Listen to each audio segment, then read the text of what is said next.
বলো রোজ আসি সময় হয়নি ইসলাম নিয়ে ইসলাম কিছু বলবেন না এখনো সময় হয়নি। বাংলাদেশের শিল্প গ্রুপ এস আলম ইস্যুতে প্রশ্ন করা হলে এভাবেই এড়িয়ে যান কলকাতায় আটক পিকে হালদার।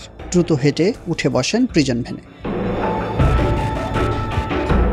ক্যামেরার সামনে কথা না বললেও বেশ স্বাভাবিক আচরণ করতে দেখা গেছে বাংলাদেশ থেকে কয়েক হাজার কোটি টাকা পাচারে অভিযুক্ত পিকে হালদারকে। অর্থ পাচার মামলায় পূর্ব নির্ধারিত সময় অনুযায়ী ৩১ আগস্ট সকালে কলকাতার নগর দায়রা আদালতে হাজির করানো হয় পিকে হালদার সহ অভিযুক্তদের। বিশেষ ইডি কোর্ট এক বিচারক প্রসন্ন মুখোপাধ্যায়ের এজলাসে শুরু হয়েছে এই মামলার ট্রায়াল প্রক্রিয়া। একই সঙ্গে এই মামলার অভিযুক্ত আমান সুলতানের জামিন আবেদন প্রত্যাহার করেন বিবাদী আইনজীবী। আমানা সুলতানা বেল পিটিশন যেটা ওনারা করেছিলেন, যার আজকে শুনানি ছিল, সেটা ওনারা উইথড্র করেছেন। উইথড্র করার জন্য কোনো কারণ লাগে না।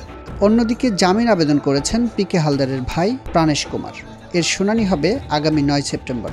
আর বাংলাদেশ থেকে অর্থ পাচার মামলার শুনানির জন্য পরবর্তী দিন ধার্য করা হয়েছে ২৫ সেপ্টেম্বর। এসবই বিচারাধীন, কোর্টের কাছে রয়েছে। লানেট কোর্ট বিচার করে দেখবেন মামলা যখন শুনানি হবে। মামলার পরবর্তী দিন রয়েছে সাক্ষী গ্রহণের জন্য। সাক্ষ্য গ্রহণ প্রক্রিয়া শুরু হবে। মামলার ট্রায়াল প্রক্রিয়াতে আমরা ঢুকে গেছি। Trial is commencing, so will see what happens in trial. ২০২২ সালের ১৪ মে পশ্চিমবঙ্গের রাজারহাট থেকে পিকে হালদারকে গ্রেফতার করে ভারতীয় তদন্তকারী সংস্থা এনফোর্সমেন্ট ডিরেক্টরেট ইডি। রাজ্যের বিভিন্ন জায়গায় তল্লাশি অভিযান চালিয়ে তার সহযোগী প্রাণেশ হালদার, স্বপন মৈত্র, উত্তম মৈত্র, ইমাম হোসেন ওরফে ইমান হালদার এবং আমানা সুলতানা ওরফে শর্মী হালদারকে গ্রেফতার করা হয়।